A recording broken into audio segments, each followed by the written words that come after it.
This is the Chewing the Cud podcast, a podcast for the UK dairy industry, brought to you from the southwest of England and listened to around the world.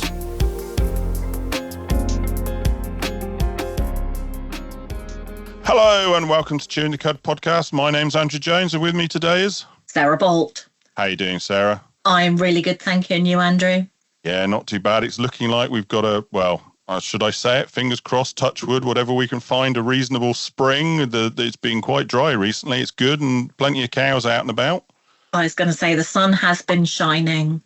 Yeah, a bit cold with the wind we've got at the moment still, but it's supposed to be warming up for the weekend, isn't it? But I mean, I would say if you've got cows, why aren't they out? They need to be grazing. They're certainly out at Bridge Farm. So Kings Hayes based at David Cotton's at Bridge Farm, and Yep. The cows went out last week. So Good. That's good to hear. Now, today's topic, you'll hear me as we start the main body talk about it as fire, but really, as I've renamed it now, it's fire and rescue. As we recorded it, I realised more and more that half of what we're talking about is the rescue side of things, not just fire. So this was recorded with Neil actually back in July, but you've had a chance to listen to it, Sarah. What are your thoughts on what you've heard? Oh, it's another great podcast. Really thoroughly enjoyed it, and some really good practical tips for farmers that find themselves in a situation that perhaps they don't want to be in, whether that's in a situation with fire or with animals, etc., that do need some rescue. And I think, as I say, just very practical. Yeah, I mean, our guest was fantastic like that with some good tips. And I'd hoped it was. And I think listening back to it now after, 6 months, it'd be more than that, 9 months since I'd done it, there's some really good little bits and pieces in there that I hope people, if you just get one or two tips, that'll be fantastic. So I hope you get to enjoy that. But I'd also like to say thank you. Our last podcast with Sarah Tomlinson has just been outstanding. In terms of downloads, we've achieved higher downloads than we've ever done before by this point. So that's fantastic. And we've had some fantastic feedback as well. So I'd just like to read one out. I won't embarrass our person that contacts us. Anyone can contact us anytime if you'd like to, but just had this feedback. I enjoy following your podcast. And I'll admit many of your topics might be a bit peripheral for a pedigree suckler farmer like myself, but always of interest. Today's podcast listening on TB with Sarah Tomlinson was exceptional.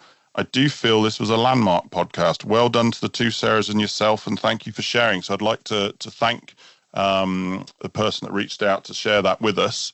So I say I won't embarrass him, but it's lovely to hear that, isn't it? It's so nice to get some feedback, isn't it? And the fact that you've got the 200 downloads in less than 2 weeks for that particular episode. How many is it that have actually managed 200 downloads? I think that's possibly the 5th or 6th one, and usually it takes a few months to get there for those that do. But I mean, to get that within less than 2 weeks is just fantastic. And obviously I've read that, but I've had a few feedback comments from people that I speak to anyway that regularly listen, and it's been really positive. And a few of them have gone, I've just shared this with my vets, I've done shared it with some vet students I know, so that's really fantastic. So I'd like to thank everybody for that, and say I hope people are able to make something of it. Definitely. But on that, it's time for us to start to stop wittering here and say welcome to today's podcast, and hope you enjoy. So let's talk about fire and rescue.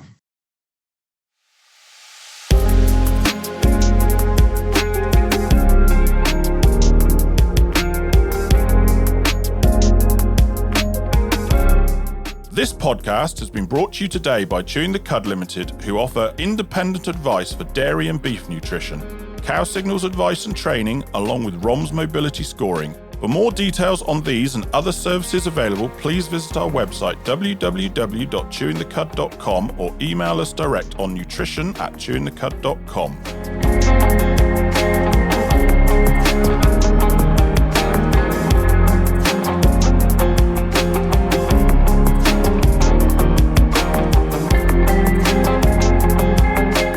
Hello and welcome to Chewing the Cud podcast, a podcast for the UK dairy industry. Farmer, advisor, processor, and everyone else, we have topics and episodes that will interest you. We discuss the practical and the technical aspects of different UK dairy industry topics. aim to make you think about what you're doing and ask yourself, can it be done differently? Listen to us speak with specialists from inside and outside the industry about their area of expertise. Subscribe and listen to episodes for free on your favourite podcast platform or sign up on our website www.chewingthecud.com for podcast notifications so you never miss an episode and links to our socials, including our Instagram, Chewing the Cud Podcast. All one word and remember no G. Or email us direct on podcast@chewingthecud.com. If you like what we do, please share and leave us a review to show your support. And that's it. Enjoy today's episode.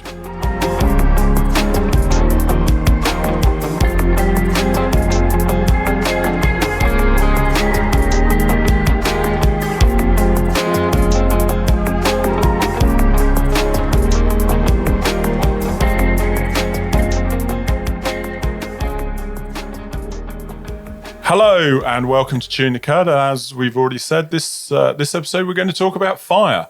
So with us today we have Ollie Simons from the Dorset and Wiltshire Fire and Rescue Service. So hello, Ollie. Hi.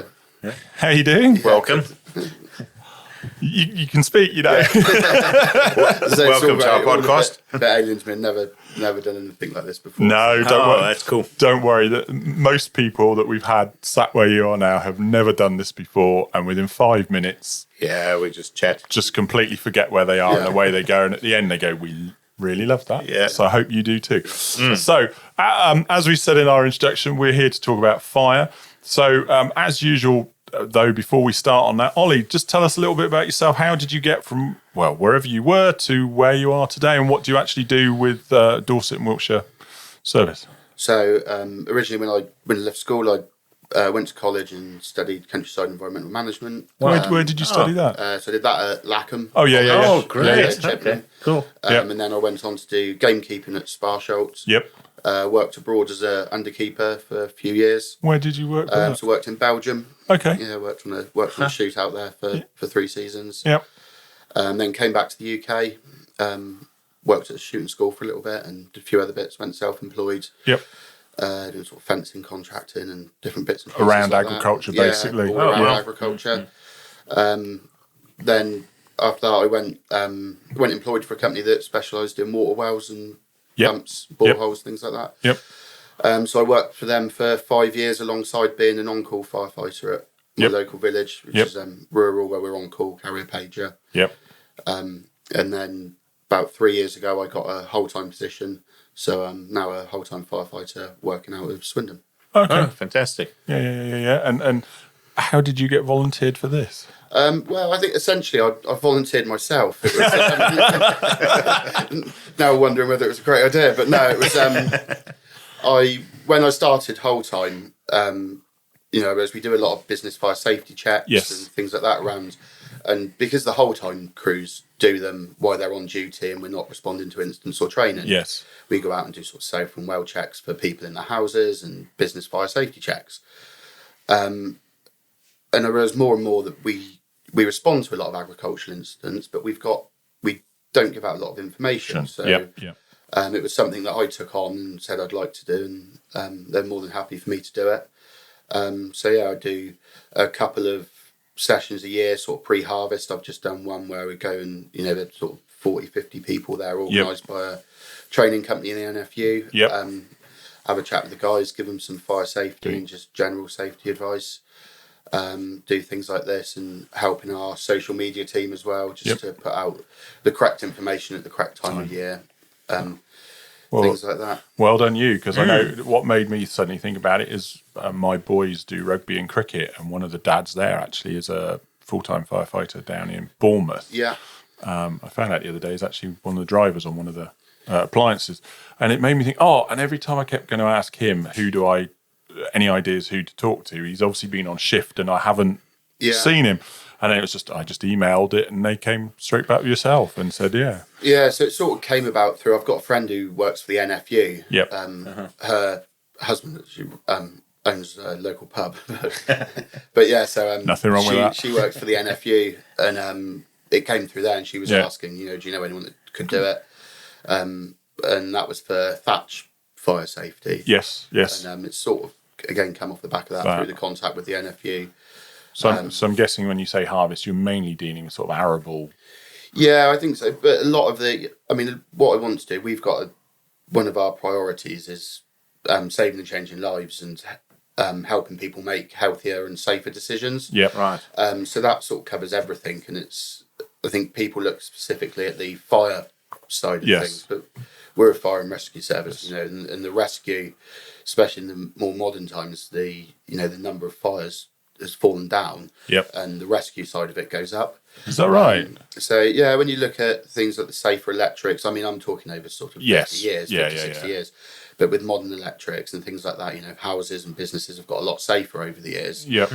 But the rescue side of it, and the specialist rescue side of it, sort of rescues from water and height, and things like that, they are increasing. Because that makes sense. That we spoke to the insurance guy, and we were chatting about that, and he was just saying that sort of the fire claims have actually gone down quite considerably, but there's a lot of other. So I'm lucky enough where I'm based at Stratton St Margaret in Swindon. We do the technical rescue out of there as well. So we do it's rope, water, animal rescue, confined space, and bariatric, which is people who are morbidly obese, sort of 35 stone plus. And we've got specialist equipment and training to deal with all those different specialisms. Because I've got to be honest with you, because I thought this could be a really potentially good podcast, and fingers crossed it will be by the time we've finished. But that's what made me, since I've been sat down here, or sat down and thought about it, sort of made me go, well, I remember having experience of a hay fire when I was, 20? And then it made me think back to when I was about 7 or 8 and rescuing a heifer out of the bell pit, and we had to get the fire brigade for that. There's a bit more to that story. And then also it's a bit like going, actually, someone I know earlier this year had to get you guys out and rescue livestock out of their lagoons, as in dirty water lagoons. Oh, right, yeah. And then someone else I know recently had I can't remember how it started, but had a fire on farm. And you're just like, yeah, actually, the more you think about it, as you say, your immediate thing is fire. But say I've given 4 examples, and 2 of those were not fire. They were rescuing stock. And I mean, I sort of look back, maybe not, but like the one I'm talking about, like when I was, say, 7 or 8, so what we're talking 40 years ago, that was, do you know what I mean by a bell pit? No, not sure. I remember, I think it was my mother went to go and check they were probably bulling heifers, something like that, and she couldn't find one. And it's like she counted and she counted and she counted, and she was one short all the time. So I remember being dragged around all the surrounding fields and woodland and whatever looking for it. And what it is I can't remember who it was. Someone walked in and literally fell into it. So the field had a bell pit. So a bell pit is where a coal miner literally digs down and literally only goes to sort of their height or just above their height. Right. And then as they go down, it gets wider at the bottom. So it looks like, side on, it looks like a bell. Yeah. So I suppose you could almost call it like, what's the things where they open up? A vent shaft or... Yeah, I'm trying to think the word I'm looking for, but it's gone anyway. But basically this one had just collapsed. So this animal had fallen literally straight into it. And of course you couldn't see it unless you literally fell in the hole, which whoever it was did. You had no idea it was there. Now I wonder if these days it might be different, because now you've got telescopics. You probably end up getting in there, getting a hip clamp on the animal, probably pulling it up. Back then, our loader tractor would have been a good old Massey 165, which has been mentioned a few times today, actually.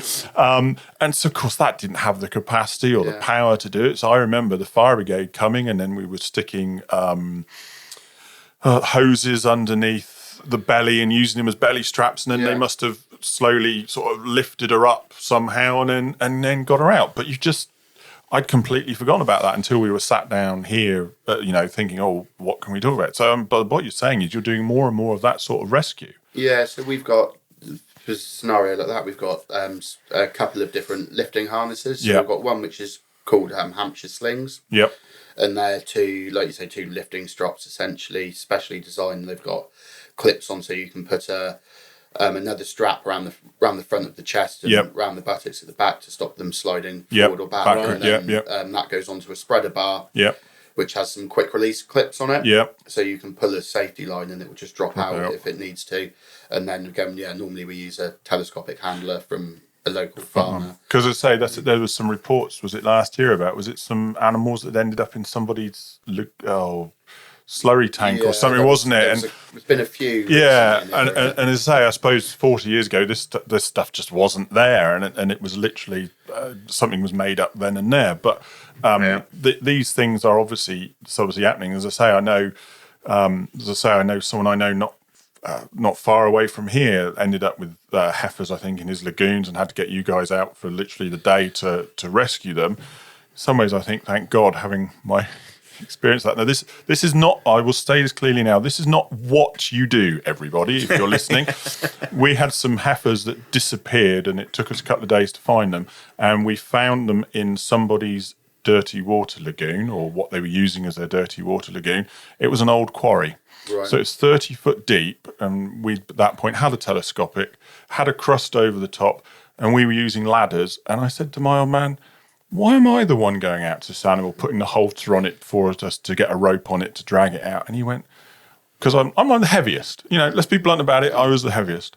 And he went, but you'll reach the bottom first. I look at it now and think, how stupid were we? Because I didn't have a rope on or anything like that. I was just using ladders. We were talking about that earlier. Yeah, I was just using ladders as crawl boards, getting out to it, getting a halter on, and then once we got it on, onto the front of the telescopic as far out as that would go, and we dragged them in. We got them out, but I suppose when you're young and stupid, or we don't think about it then, or health and safety as we were talking about. But that is definitely what you do not do. But that's to say, that's obviously an instance where people were getting someone like yourself in to do that. Yeah, so I haven't done one yet. I was on a farm working a harvest job. We were TB testing, and same thing, young heifer decided she didn't fancy the crush, and just straight through the barbed wire fence into the dirty water lagoon. Same thing. The fire guys turn up, and it's the same kit we use now. So it's sort of inflatable walkways and rafts to sit on top, and we'd be in sort of personal buoyancy aids, dry suits, oxygen, and gas monitoring for the slurry gases. And this, again, the confined space was one of them. When I did my confined space training, I was sort of watching all these videos of case studies and thinking, I've done that. I've done that. And God. And let's be honest, we said here, farms are dangerous places. Yeah, we were talking about that, yeah. So let's take a step back. Obviously, if you're doing advice when you did, like you mentioned the other day, on the harvest and whatever, what are you telling farmers to be careful of? And we can look at some specific, we sort of touched on a few already, but if you take a step back, what would be your first thing you should be people should be doing or telling or looking for? Or I think the most important one for us, as I said, especially with the rural incidents, is to start off with the prevention. Because we're such a widespread rural communities. It can take, especially rural fire stations, we're on pages, we get 5 minutes to get to the station. Then we've got to get there, and once a fire's started and it develops quickly, it's really important to have that prevention in place to stop things happening in the first place. So we look at sort of the most common causes of fires, and it's not specific to agriculture. I think the common causes cover most of the bases. Electrical is a big one. Say from working from the company that did the water pumps, I've seen a lot of different varying qualities of electrics on farms. A lot of them tend to be quite old. So it's making sure that they are safe and they are tested. A lot of water ingress, a lot of stuff's outdoors.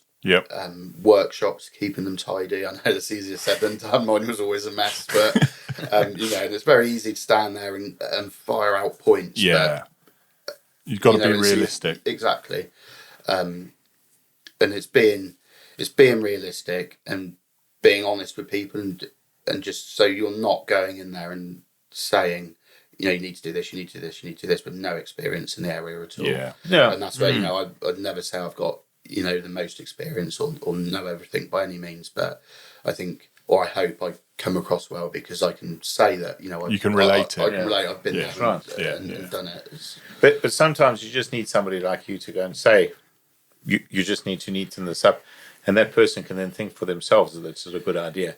But sometimes, as a human being, we just need that push, don't we? Yeah, and it's little things. The service put out every year. The post saying, clean your dust off your combines and things like that. And you think, I'd like to think everybody knows that, but if it just takes that one time where someone's rushing, absolutely, and they think, actually, no, I will do it, and it stops that That's right. fire. Yeah. There's hundreds of different things that we can look at. Yeah, I mean, funny enough, it was only the other day I was talking to somebody, a couple of us we were talking about fire, probably because I'd mentioned we were doing this, and we were talking about tractors going on fire and that, and I know there was a certain brand of tractor that I remember in my youth that was renowned for going up on fire because the brakes were in oil and they got hot, and then any dust was any like dry hay, straw was sat on top, and they would catch like that. Yeah. And I remember myself one time driving to go pick up some straw or something, I think it was, and it was like, hold on, it's smoking from the engine. What's going on? And that's what it was. It was a bit of dry straw or something had got caught in the exhaust manifold, had got hot and was starting. Yeah. And luckily there was a drink in the tractor. It was just sprinkled over it, and it was job done. Sure. But it wouldn't have taken much for it to have gone further. Well, especially if you turned your back on it. Yeah. And I think that's the other thing. When we do our business fire safety checks on the commercial premises in the urban areas, fire extinguishers are one of those first thing you look at. To make sure they're serviced and they've got the right ones in the right places. That's right. Yeah. And the difference just having a fire extinguisher on every machine can make, because it gives you that, if you're the first person to spot it when it's small, and you can tackle it safely, which you never put yourself at risk. But if you can tackle it safely right at the start, that's when it's going to make the biggest impact to stop it growing. But it's as important in that situation to get on the phone and get us rolling. I was going to say, it's so far out. You say prevention's the first thing. Well, okay, we've done all we can to prevent it, but a fire is occurring. What should we be doing? So, your first thing at the earliest possible opportunity is to ring 999, right, and get us rolling, because it takes so long to get to the urban areas, to the rural areas, and then. And thinking about access and locations. So we absolutely love What 3 Words. I was just about to ask that. Do you use What 3 Words? Yeah, it's a fantastic app. Our control room have got it on their computers. We've got it in the truck. Yep. What do you want? The What 3 Words to the actual fire, or the What 3 Words to the nearest entrance to it? Yeah, so both, ideally. So it'd be the What 3 Words for the location of the incident and for the best access. Right. So it's one of the things I do on one of my presentations is I've got there's a road that runs right past an incident where we got to, and what you can see from the road is it's sort of a full straight downland hills. Yeah. And the incident was at the bottom, and all we get on the map is a red X of here's your incident. Yeah. And the access was sort of 5-6 miles away. We got those details as we were on the way. Made a huge difference. Yeah, it made a huge difference to the access. I should say, for anybody that doesn't know what 3 Words is, it's an app you can get on your phone, and it gives you 3 words that use as a location. Is it 3 by 3 meters square? 3 by 3 meters. So you can use those 3, but you just give those 3 words, and it will take you exactly to those 3 meter squares. I know I've used it a couple of times. I saw someone recently, and they gave me then to their farm gate, and they said, I don't know if it works. And I saw them and said, it works perfectly. It takes straight to your farm gate. Yeah. And I've even had a client said, I'm out moving bales. Or how do I get there? Oh, it was the first time I'd ever used it. He goes, I'll give you the What 3 Words. And it took me straight to where it was. It was brilliant. And I really recommend it to anybody to have it on your phone, just What 3 Words, because like you're saying that far, you can go, it's not, it's in this postcode area or whatever it is, or it's up this road, it's down here, this is where it is. Yeah. And that's the thing. I've been in this situation before where we've had jobs come in and the address it's got a road name and then 20-acre cut. And you're like, that's great, but or even myself, I know I've got clients. You go to the postcode, and the postcode's still probably a mile down the road from where you actually want to go, and the gate's been moved. Yeah. exactly. Or I know that farm, so I now know that once I hit there, I just go and you're there. But if you don't know it, you spend time looking for it, and what you're doing, that time can be very valuable. Yeah, and equally our trucks are lorries. We have got a few more 4-wheel drive appliances now that we've got some new ones coming into the service, and they're great. but they're spread out, so the chances are the first trucks in might just be normal lorries. Yeah. And it's thinking about that access as well as if it's particularly wet or particularly rough. We are just in a normal lorry essentially. So once they've got you rolling, all I've got to say is don't do what my old man did when we had a hay fire. There was a smell around all day, all morning, and then I noticed it was on fire, and so I ran in the house. I was about 20 at the time, I think 21. Get off the phone! Your hay's on fire. Oh, excuse me, he said, I've got to go check something. Hangs the phone up, comes outside to make sure it's on fire before he phones 911. No, I'm sorry, I'm not going to go and play silly idiots for something like that. And it's not like I did go and play silly idiot. Yeah. But he went to check that it was on fire before he phoned the fire brigade. Oh, man. Yeah, so surprising. Hay's one of the things that we've recently put out on social media. Yep. Obviously, that's that time of year. Yeah. And, I think it's 22% moisture's apparently the crucial I moisture. don't know. And if it's above that is when it can start Spontaneously self-heating. bust, It gets to a point. I can't remember the temperatures off the top. Combustible. I mean, I know in our instance, I know exactly what it was. It was a wet spring. Funny enough, we've just had one of them, and it was a field that he grazed rather than cut for silage. It was initially going to be cut for silage, so it was out of sync with everything. He didn't want to open the pit for, I don't think it was even 20 acres. So he decided, and it was still green, he decided to put it into hay. So he cut it. It was still relatively green, and it was in big Hestons. So of course they're going to be even more than the old small bales. And then we lost about 120 tons and whatever else due to hay. And what was the worst bit about it, I'd argue, was after I told him, I shot down, jumped in the tractor. I think he had the mower or something on the back, shot out with the tractor, and the guy that was working for us, worked for the old man, had been strimming next to it because we had the dirty water lagoon there, and the council insisted we put a hedge round it, so he was stringing around the saplings to get this hedge going. He's like, what's wrong? I said, it's on fire. 5 minutes later, the roof collapsed just where he'd been stood. Whoa. Yeah. Yeah, I think that's the thing with, when they do get going with any sort of baled material, as soon as the heat's enough to melt the strings and they start popping, then you're at risk of stack collapsing and stuff, which is why we're very, very rarely sort of fight. It's control it. So it's to keep it where it is. That makes sense. So it's defensive. Because I was going to say, what should burn out in? What should you do? So because I was going to say, from my experience there, I just sort of remember going, "Come on, why aren't you getting on with it?" Thinking, as in you guys, fire guys. Yeah. And it was like, no, we want to make sure everybody's here, everybody's safe before we do anything. And of course, we were trying our best to get what little machinery or whatever was there next to it out before it got on. Because obviously, time of year, thankfully, the rest of the shed was relatively empty because we hadn't got straw and that by that point. But okay, we've dialed 999. You guys are on the way. What should we be doing? I think it's making sure everybody's safe.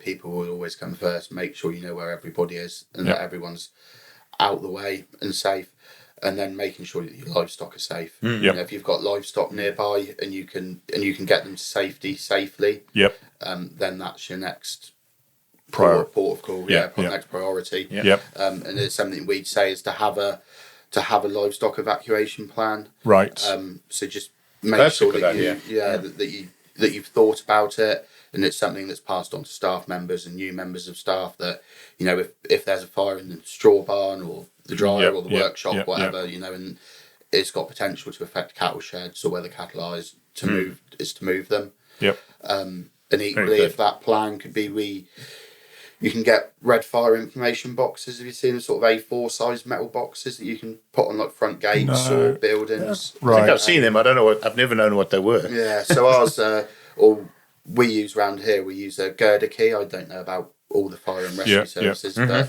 they make these girder boxes, and we've got a key that opens them, and then you get one as well. And you can put all the information in them, like contact information, like building plans, where your utilities are, any dangerous materials, water points on site, exactly. Any water sources, if you've got ponds, rivers, fire hydrants, if you know where the local ones are, and where the cattle should be evacuated to. So if nobody's there and we are, or brilliant idea. A passerby just happens to have seen it, you don't know about. And and then we can Because essentially we would anyway. You know, we'd open some gates and push the cattle out or out into a field. But it's nice to know where you should push them. Yeah, exactly. And you know, you just hope that nothing's going to become of them while they're in the field, and they're definitely safer out there than they are in the shed. Yeah, because I got to be honest with you, it was the only time I ever thought about that. Is you wouldn't know Ollie, but I farmed in Australia for 10 years, and 4 years were down in Victoria. And that was it. As I mentioned to you, haven't I, before, Neil, that there was a marker for the Ash Wednesday fires. Was not far from where I used to live. So that's how far they got. It was about 1983, I think, the Ash Wednesdays, weren't they? And I think they've had some bad ones afterwards. Bad ones only the last couple of years. But since then they hadn't. And that was the real bad one. But I know it was then. So what happens if you're in fire? Now, where we were had never been in a fire.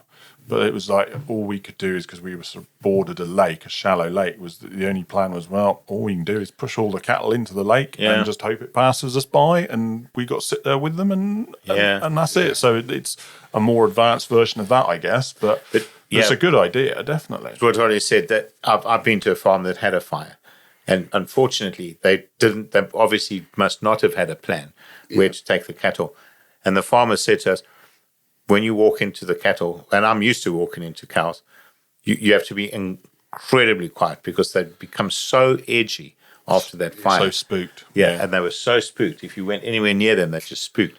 And so, but if he'd, like you said, if he'd had that where to send them, they would have been in that camp, they would have been together, and they would have said, okay, we've escaped. Yeah. And not sort of be scared of their facilities for the rest of their lives. That's it. And you know, the fire service would be very, very risk averse and very careful around cattle. Because, absolutely. You know, when you look at the statistics, they're still the the biggest cause of death on farms in working is still livestock. You know, the people on the farms who work with them know them better than anybody else. Sure. They are, you know, they are dangerous. They are. Yeah. Well, they always say don't work with animals and children, don't they? But you're right, even within breeds, because I was talking to some farmers about different breeds, and if you don't know that breed, even if you've been farming for 30 years, and you get a new breed coming in, whose temperament's different, and then you have something like a fire which spooks them, and they don't get over that. We had to go back to, or didn't have to, when I did my animal rescue training, I went back to Sparsholt College and we'd do a large animal handling course. Right. As much as it was probably the funniest 2 days I've had. Yeah, sure. It's lovely. Around cattle and horses quite a bit myself, and you've got these guys who've never idea. Oh, my goodness. Jump in the stable doors because it sneezed and things like that. But, it was really interesting, but equally you know, the cattle and horses there were college animals, you know, they're so used to people. And they go think, oh, this isn't too bad. It's like, no, like, hang on. You get to one that's not happy or trapped. Just going to say, put a fire next to it and see what happens. Because there's one thing that terrifies an animal. So we've called the fire brigade, we've made sure people are safe, we've made sure livestock are out the way, we've done what you're going. You guys, by this point, have turned up. What happens next? So we start setting up. We want to find a water source. You'll get somebody will be in charge. They'll be wearing a white sort of high-vis with instant commander on the back. They'll be your officer in charge. They're probably, or they will, come and find whoever's in charge of the premises if they're there, and they'll want to know about any risks or any hazards to them. So asbestos roof. Gas cylinders. Electrics. All sorts like that. Electrics, fertilizers. Of course. Agri-chemicals. Or anything that's could be a hazard or a risk to us. Or explosion risk as well, exactly, I suppose. You know, we want to know if there's anything there, because it's, you know, a nice big square straw barn just full of bales in the middle of nowhere is your almost perfect scenario. If there was one, I don't want to say. I know what you mean. It'll just burn out in seconds. The risk. There aren't the risks to it. You're just going to ensure that it's under control and doesn't spread. But you're not got the risks, as you say, of fertilizer, gas, whatever it happens to be. So then you have to determine what the fire is, then, I suppose. Yeah, and we make sure that it, obviously with straw on fire. Electric or if it is if it is possible to put it out, if we're really lucky. Unfortunately, with sheds, 90% of the time it's not. Right. And then we do what we call defensive firefighting. So it's just making sure that it stays there, it doesn't jump to any other buildings. Protect what we can. How do you do that? So a lot of water is the first one normally. We've got different ways of doing it. So it'd either be personnel on a hose and a branch. Yeah. Just hosing down nearby buildings. Yeah, that makes sense. Yeah. Or if we've got a really good water supply, we've got things called water walls, which fire out sort of a big fan of water. Oh, wow. And we can put those in position and just leave them there. Wow. And the water takes that sort of radiating heat out of the fire. Right. And pushes it away, I suppose. That's it. And if we can get those sort of in between buildings and, protect diesel tanks or gas tanks, whatever we've got there, we use those. And then I suppose when you arrive at the fire, you've got to determine if it's an electrical fire, you can't use water, if it's a gas fire or... exactly. Yeah. So that will come in the instant commander's sort of initial information point. And his job. Goes and looks around, Yeah. And is it quite easy? I'll be honest, they can be challenging. Let's say if you've got a barn in the middle of nowhere on its own, and it's not spreading to anything, then you just stand back and control it. Control it. Yeah. You'll always try and save property if we can, but wet straw is about as much use as burnt straw, and it's challenging to. And you're still going to have to bolt the roof again because it's probably damaged it anyway. Damage the structure. So again, the asbestos roofs, they can cause us issues because then you get asbestos fibres released into the smoke. Yeah. But it's about damage limitation. And then, like we were saying, just protecting lives and getting everybody out of the way and the animals. And so we always work on the there's a savable human life, savable animal life, savable property. Right. Okay, in that order, in that order. And it's... and I should say from my own experience, just keep bringing the cups of tea. Yeah. Would that be right? Yeah, they'll always be happy with that. I just remember we had a few crews there to start with till it sort of got under control, and then I think was it one crew then stayed literally overnight just to make sure it was properly down and whatever. And I just remember keep bringing out these trays of tea for you guys to have. We call it a watch and brief, and sat there overnight, just babysitting it essentially. I see. Yeah, of course. Make sure once it's all died down, it's not going to spread. It's still but you just watch it to make sure it doesn't spark. Yeah, we used to have that in South Africa because we used to burn fire breaks. Yeah, and if you get a cow patty that was dry and it starts smouldering, and you burn the fire break and there's cow patties there, then they start smouldering, and you finished your fire break, everything's away, but a wind comes up, start again. Up it goes, and exactly what you've just said now. You need to be there to check that wind doesn't come and start this, and especially again on a farm. I mean, we don't have that same dryness as in Africa, but it can happen. Yeah, you can get something smouldering. Yeah, and we I say we'd call it reignition, and we don't do reignitions. We, when we walk away, we need to know that is 100% out. Sometimes if there's nothing around and it is safe, we'll leave it as a controlled burn and sort of hand it over to the landowner, so they can keep an eye on it. But if there is any risk of it spreading to anything else, we'll always make sure it's fully extinguished. Because I remember with us, the fertiliser was in a different shed, the old silage pit, and I think there was one crew was literally just up there with that just to ensure that didn't go. Yeah, it's just another thing I'm working on at the minute is trying to get the NAMOS arrangements and or NAMOS agreements that we should NAMOS notifications, right? And they're it's the notification and marking of sites regulations. So it's for over 25 tonne of dangerous substances that have got the warning triangle on. So anything for transport that's got a flammable, oxidising agent, dangerous to the environment. If there's more than 25 tonnes of them on a site, and that's overall, so you could have 20 tonne of fertiliser and 6 tonne of diesel, and then it'd come under the NAMOS. Right. And that's just letting your local fire service know that you've got them on site where they're stored. So that if we turn up, it'd come as a notification on our turnout system. So then we know what we're going to. Yeah, because I've done that a few times in a previous role. Used to write articles, and I think was it probably after 2018 because it was a dry summer. Probably 2022 was the same. People hadn't used the fertiliser; they were already buying for next spring. And I remember writing a couple of articles, and I couldn't remember the figure. It was obviously 25 tonnes. I thought it was, but it seemed too low almost. But it was like, if you've got over this much fertiliser, you must let your local fire brigade know in case there is a fire, so they know it's there. And that's obviously very important for you guys. It gives us the opportunity to know what we're going to en route. We've got these fantastic sort of iPad tablet things in the truck. Yep.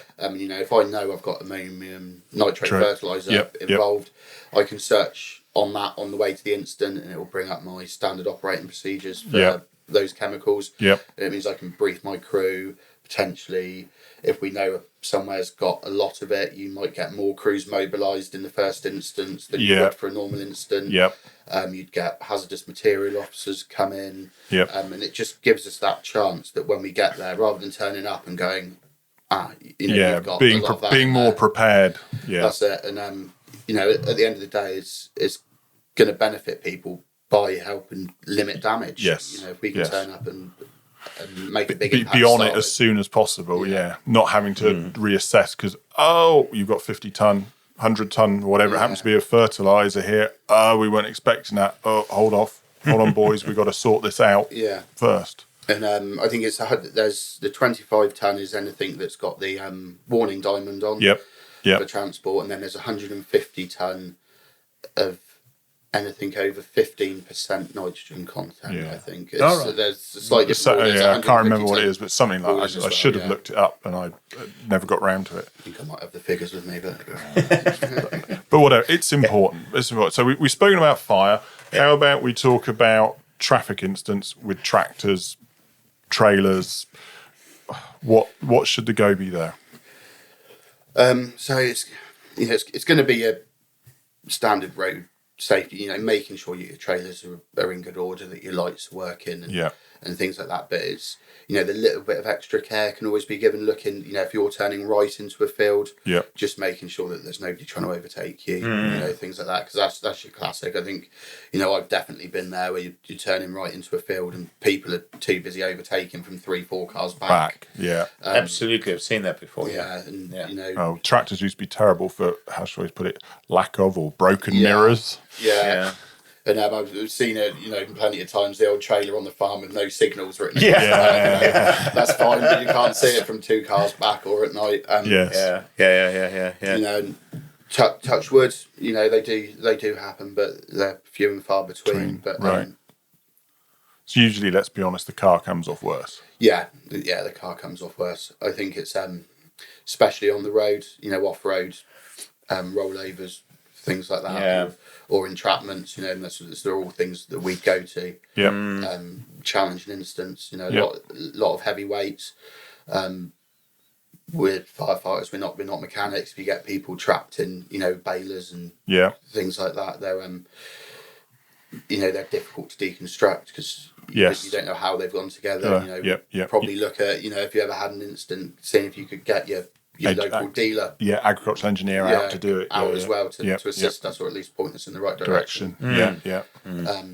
You know, quad bikes and gaiters, it's your helmets or your seat belts. You know, I think gaiters are the classic. People tend not to wear helmets in them, but they don't wear the seat belts either. Whereas you know, if you roll it and your head makes contact with the roll cage, it's going to be as dangerous as riding a quad without a helmet. And you know, guilty. That's what I did as a gamekeeper. You know, I think we all did it. Fly around with a woolly hat on. Yes, you know, but it doesn't give you any protection. Gives you wonderful, really. It does feel good. But we were actually saying this last one. My wife worked for a doctor in South Africa, and there was actually a separate code for quad bike accidents at the surgery that she worked with, because there were so many of them. And exactly what you say now. I mean, you get onto one of those things and you go, wee, and you open it up and you jump over, and they flip over unbelievably easy. Definitely.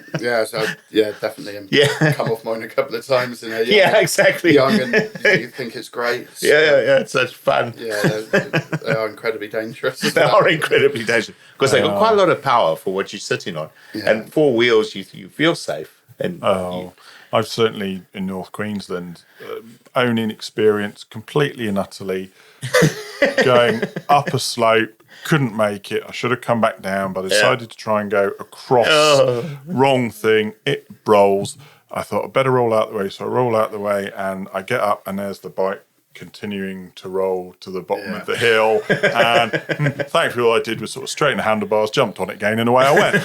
But again, experience didn't do that again. But they are. I mean, quad bikes can be incredibly dangerous. Yeah. Incredibly dangerous. It is. I think again that goes back to the fire and rescue service. We do go out to they're the other side of the instance that we see on farms, entrapments and people coming into contact with machinery and being run over essentially is a huge thing on farms at the moment. I think it's second to livestock in the highest cause of death. Oh, right. Being run over. No, I think the bit that gets me is, I've done a little bit of construction work and you're not allowed anywhere near a construction site without a high-vis jacket. No. Go onto farms and they're notoriously bad lit and, everyone's Yes. wearing dark green coats and overalls and there's never a high-vis in sight. Yeah. And It's funny you say it. I did do that for my staff in Victoria. Is I decided I'm going to buy everybody wet gear, but what I did is I brought them wet gear that also had it was sort of from the chest up was high vis, and then it had some like the silver straps on as well. And interesting, I had one just to try. And my 2IC, as it was at the time, up the dairy, so it would have been, I don't know, a few hundred metres away. It was like, I could still see you at night down there just because the light had caught me. And I'm like, I am buying everybody one of these because it's just so important. Yeah, I think it's really interesting because I've got a few mates who've done harvests in America and Australia and places, and and they come back with all the American clothing. And that's all got high-vis stripes now. They seem to like it a lot more in Australia. They have like the thick shirts with bright orange. Everything would. You go all the tradies, as they would call them. All the tradies there would just be wearing high vis. Yeah, all the time, pretty much. Yeah, and definitely. I'd love to see it catch on here, especially in agriculture. But you don't see for argument's sake builders or sparkies here with that stuff. Whereas over there, not just on farms, just in general. Yeah. Whereas over there, they would all just have some form of orange or yellow built into it that you would just see it. It's not like here you got to put a separate thing over the top. Yeah, I'd say I don't know why we do it. I think to get your team with a nice kitted out, all the same workwear, all high vis, 10 t-shirts. You're not ruining your own. I was just thinking that because also if you've got a plastic jacket on like that, it'll keep you a bit clean anyway. Yeah. Well, I mean that's why I said they get that. I used to wear a set a year, go through a set a year basically. So I said, right, I will buy you a set a year. After that, it's your then you did it. It's your responsibility, but I am buying you a set a year, and in a year's time, I will replace them. And that was at the same time. I also brought shed boots, which you don't seem to get here, which are a lot better on concrete for your feet and your hips and stuff like that. So instead of getting sore feet being stuck on concrete all day, you just wouldn't get the same thing. But you also do need to get the right thing, because at one point we decided my team had to go into a cow shed and score the cow. So you did quite a lot of time standing dead still. But then we decided, because that person was on their own in the cow shed with no one sort of around them, to give them one of these movement monitors. Yeah. So the minute you're not moving enough, it starts screaming. That doesn't work in a cow shed. It starts a slight stampede. So the opposite of what you were hoping to achieve. Even if you fell down and this thing started screaming, those cows would go right over you.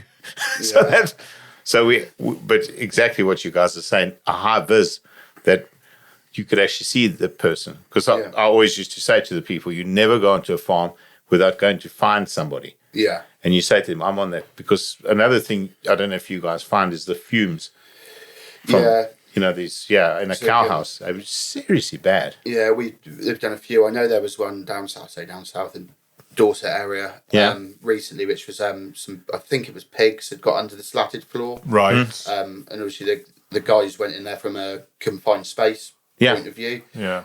To get them out, because it's absolutely lethal. So pneumonia coming off of that. It's seriously lethal, it knocks you out. There was a thing in Ireland, isn't there? There's a story out of Ireland, which was the father and two sons. Yeah, something like that. After the dog, and just horrific. It's, and again, that's one of the things that I include in the presentation is you think about going down into a conveyor pit is the one I use. It's sort of based around your harvest safety. Yes. And rust pulls oxygen out the atmosphere is an oxidising process, and the rotting grain and stuff in the bottom, which you've always got in the bottom of a conveyor pit. Yeah. That again pulls the oxygen out. And Right. I used to go down the 20-foot raking ladder with a bucket and shovel it in, and someone pulls it up, and you think there's no gas monitoring equipment or anything. But if I was to go in there now from a confined space point of view, you'd have a 2-man top team with a winch on a harness, and gas monitoring equipment. Yeah. And it's really easy to say, this is how you do. This is how HSE says you have to do it. Yeah. But if it's going to happen on a farm or not, but if you could suggest at least a gas monitor. Yeah, exactly. Well, gas mask, even if reality. No, this is how it should be done. Yeah. The problem is with that gas. I had a young farmer who told me in Devon that he'd actually passed out from pneumonia, basically coming up through the slats. Yep. And fortunately, somebody sort of looked up and said, "I wonder where he's disappeared to." And they went and found him. But basically, once you've gone down, you're lower even than you were. Yeah. And you're getting all those fumes coming through, and there's no oxygen there. No, nothing. So, I mean, we work with liquid nitrogen, and you know that it just pulls all that air out, and you've got like minutes before it will actually kill you. And that's it. You don't notice it's happening. As you'll get sleepy or a bit. That's dizzy, right. Just a headache, and then it's not a horrible taste or a when you smell gas. Yes, there's nothing like that. Exactly. It's just you don't notice that. You don't. Yeah, and in a cow house, you expect that smell. Yeah. So you sort of almost getting used to it, and then it's pulling it out. And apart from the fact what it does to my lungs. Yeah, I say we all love our jobs, but we're we won't be smiling if we're wading about in slurry. To be honest with you, I don't think anybody is, even those on farm. Someone said to me once, I remember I had a mock job interview when I was at college, and they said, well, what happens if we asked you to clean out the slurry pit? I said, I'd probably bitch and moan, but I'll go and do it, but you'll probably have me grumbling to myself, because nobody likes that sort of job, do they? But slurry gas is, that's very harmful.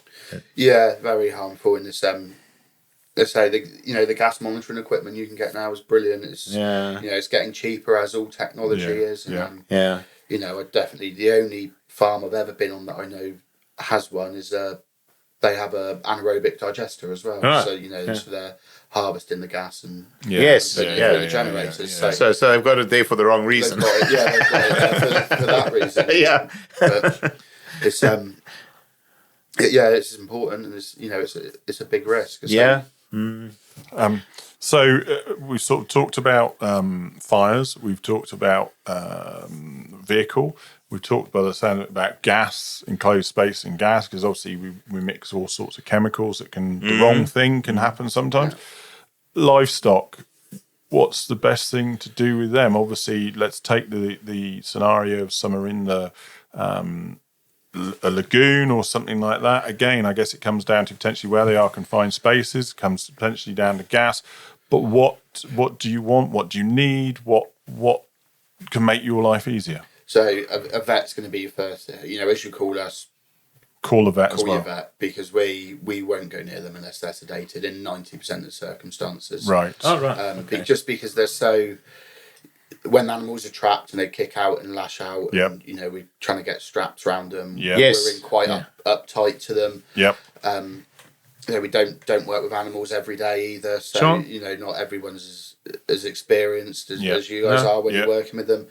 We're always asked for an animal to be sedated. But it's also better for the animal. Yeah, because that animal's stress levels. So you're not knocking them out completely. No, just calming them down. Yeah, so we work on it's called the Yorkshire scale, and it goes from 1 to 10. 10 would be fully sedated. Yep. And 1 being nothing. And we tend to go between a 5 and an 8, depending on how it's nice to have the animal be able to assist themselves. Absolutely, I was going to say that's right. Upright. Dead weight instead of sort of like live weight. Yeah, you don't want to free it up and it's think, oh, fantastic, I'm freeing bolts off. Equipment being dragged for miles. Or runs back into the pit. So it's important to get the vet as quickly as possible. Right. Yep. Machinery as well. If you've got a telehandler, if something's going to be needed to be lifted, then the telehandlers are great for us, because we haven't got the ability to lift anything that heavy. So we always beg and borrow equipment. And farmer's normally fantastic. I did a horse in a swimming pool in January.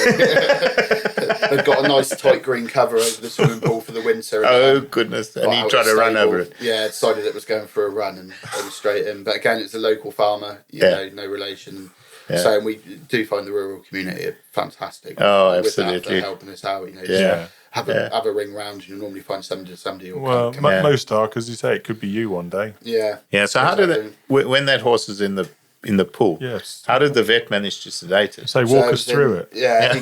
Walk us through this. So it was gone in the shallow end, luckily. So it was just about standing. It was a 16-2 thoroughbred. So. It was quite lively, quite tall, and when we got there, the owner had got it over by the side of the pool. Oh, okay, so it could have just controlled it. So so we can get the vet in there, sedate it, and then again we've got those Hampshire slings that go round underneath it up to the loader. Yeah. When the sedation kicks in, it's just a matter of lifting it out.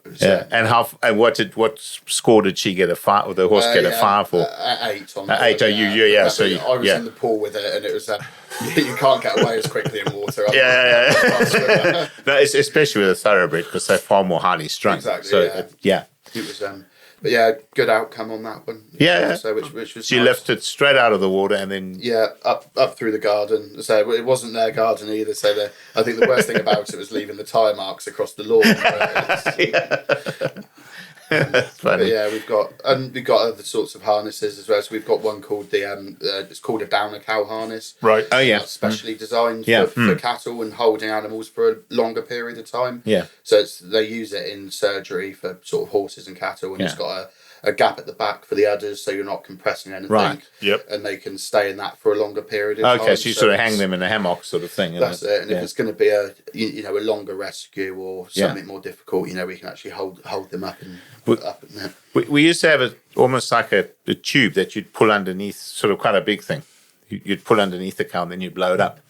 And that used to lift them up. Yeah, it was an idea for a while with downer cows. Yeah, there was a downer cow. That's right. You, if a cow was down, you put it under it. So the idea being that she tried to got the weight on her forelegs. Then you've got to lift it up a bit. Yeah. I mean, I've over the years used all sorts of different ideas. Yeah. I mean, there was one idea at one point, I expect you can still get them, like it was literally a what's the word I'm looking for? Like a crush on wheels that you put them in, so you hung them from this sling. So then, the idea being that then they could get themselves like a baby walker. They could walk themselves around. And get the blood flowing. Yeah, get the flow, and as you say, get the strength back, and away they go, and all sorts. And I've also seen those before. Yeah, but those the ones to pick them up. And I think that's it. It depends on the situation. What they're stuck in, how they're stuck, whether they're entangled. I was going to say, let's say you've got some cattle in a lagoon, dirty water. Let's call it a dirty water pond.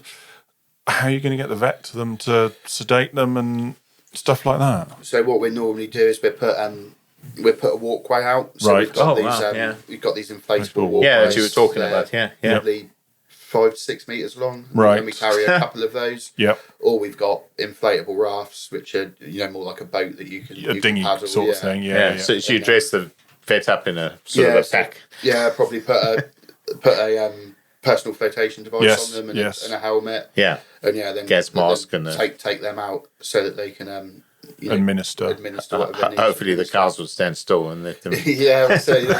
Swimming and chasing them around.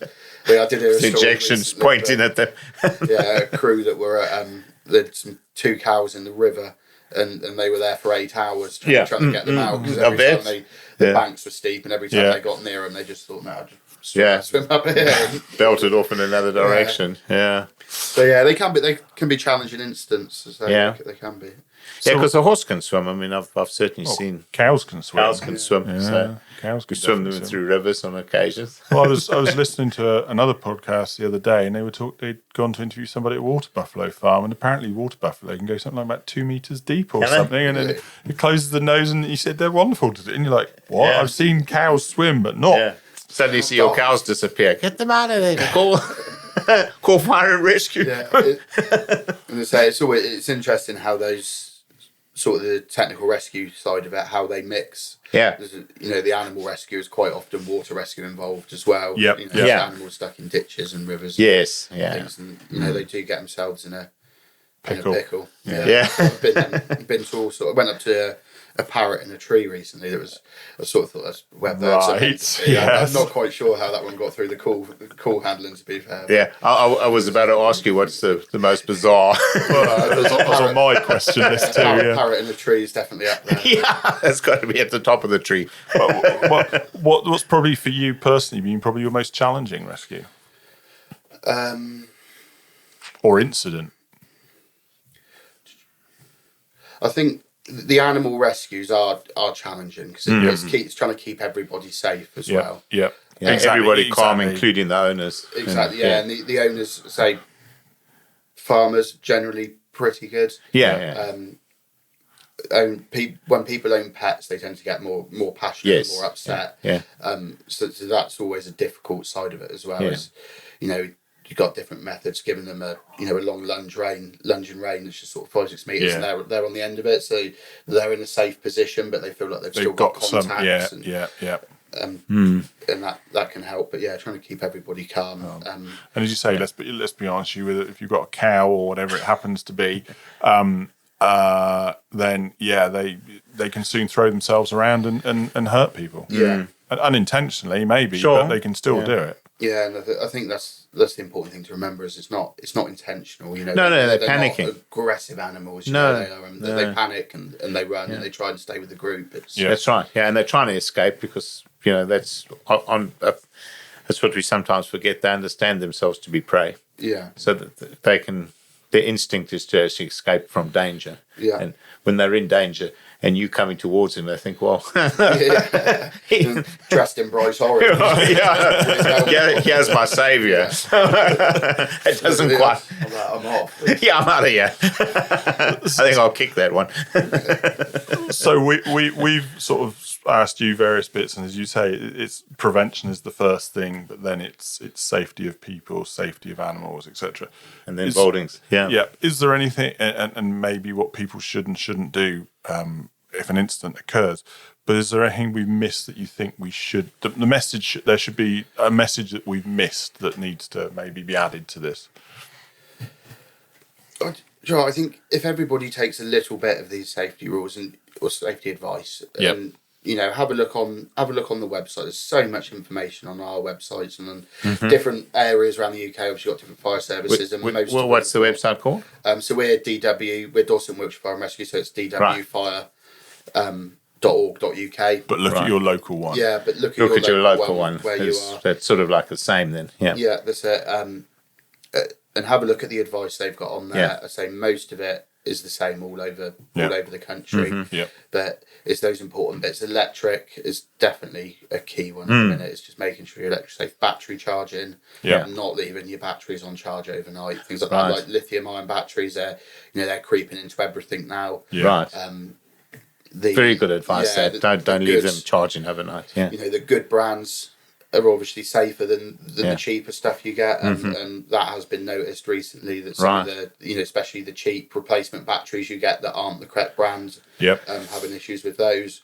But there's so much now is powered off these lithium-ion rechargeable batteries, and they've got to be kept dry and undamaged. And if they're knocked, banged, or the covers are loose, they can be really dangerous because they will just go up. So we're seeing more of the robots pushing up feed and cleaning floors and stuff like that. And I'd say if that's something that happens to have a collision with a vehicle or the casings gets damaged, just make sure they're repaired and keep an eye on them.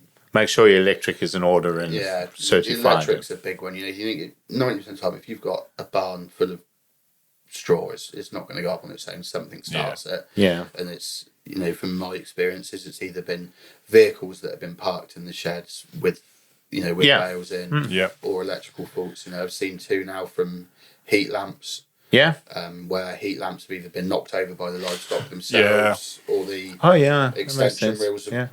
Extension reels have sort of not been fully uncoiled, and they've gone up. Thinking about it made me think recently of discussing someone, knew 2 farms, not recently, but in time, that's what it was. It was a heat lamp probably knocked over overnight, being put over a calf or a lamb or whatever it was. And so I had one recently, and 2 calves died, unfortunately, and it was they were in the hutches, and the heat lamps had been connected, how they were knocked off. But they got up to some mischief in there and knocked them off, and yeah, that was it. Caught the bedding material, and they were inside in a bit of a workshop area on the farm, and bulk tank was in there as well, and the outside of the building was timber, so it did spread. Not good. And that's the other thing, is off the back of that, is to have an emergency plan and have that contingency in place. If you do lose all your electrics to your parlour or your farm, what are you going to do? You've got a plan in there for, and it's always saying, I've got a generator for a power cut, but if it's the plant room that goes up, how are you going to connect that generator in? Well, I was going to say, I seem to vaguely remember we had a generator, and it was around the generator caught fire one time. I mean, I was only a little lad, so we're talking 40 plus years ago, but it was something like, we had, I think the power went off, and then we ended up with the fire brigade because the generator caught fire. Yeah, so keeping stuff serviced and putting it together is.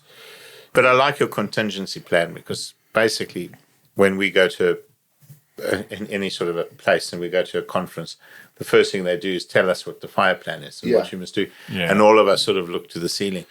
But it's actually vitally important. It is, say the rules have changed in the last year or so. So it used to be that every business which employed more than 5 people had to do a fire risk assessment or had to record a fire risk assessment. Right. Every business was supposed to do one, but you only had to record it if you had over more than 5 employees. Now it's every business has to do a fire risk assessment. Yeah, and so then also a plan of action. Farms should be doing your fire risk assessment. And a plan of action, so that if where you're going to go, where the cow's going to go. Exactly, and that will lead on to it. When you do your fire risk assessment, exactly. You'll work out what your risks are, and that leads on to then it brings those questions up of, well, what do we do if and how to reduce those risks while you're at it.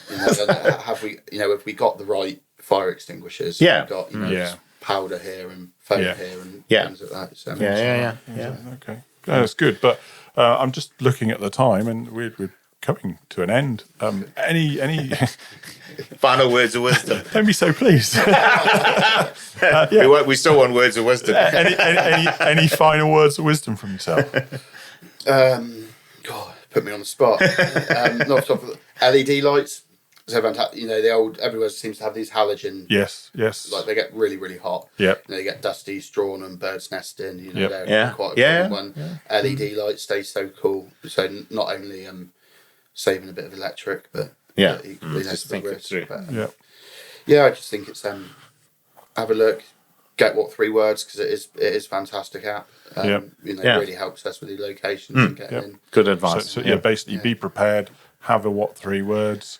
Yeah. And if that's the case, be safe. Yeah, and if you've got any questions, email your local fire and rescue service. Have a look there. Have a business fire safety team. Yep.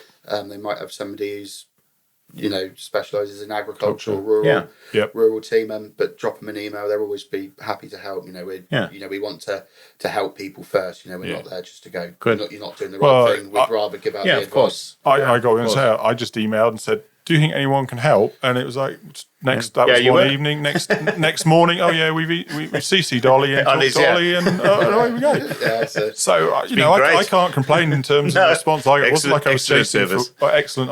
It wasn't like I was chasing for weeks to try and find somebody. I was literally, I was taken aback how quickly it was like, no, talk to Ollie, bang, and it was When I was starting off doing this, I was looking for advice and speak to somebody else, and I found another chap called Ollie who works for Essex Fire and Rescue. And he's doing a similar thing up there, and they're doing a great job. And the same thing, just dropped them an email, and he was straight back to me. Excellent. So, it seems like it's definitely growing, which is good. We'll certainly push it where we can.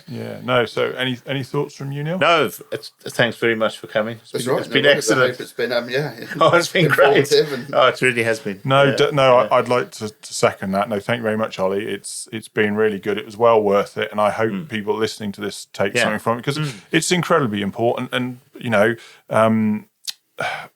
people's lives are important, and whether it's yourselves or your employees. We all want to go home at night and see our families. So it's important to try and make sure we do what we can to make sure everyone does that. So thank you very much. It's been really good. So otherwise, I guess it's a goodbye from me. And a goodbye from me. Goodbye from me. Thank you very much. Thank you for listening to the Chewing the Cud podcast, a podcast for the UK dairy industry brought to you from the southwest of England and listened to around the world. And now for the really boring bit, I'm afraid, the legal disclaimer. The information provided during this podcast has been prepared for general information purposes only and does not constitute advice. The information must not be relied upon for any purpose and no representation or warranty is given to its accuracy, completeness or otherwise. Any reference to other organisations, businesses or products during the podcast are not endorsements or recommendations of Chewing the Cud Limited. The views of Andrew Jones are personal and may not be the views of Chewing the Cud Limited, and the views of Neil Gregor are personal and may not be the views of Game Changer Farming and any affiliated companies. For more information on the podcast and details of services offered by Chewing the Cud Limited, visit www.chewingthecud.com. Thank you and goodbye.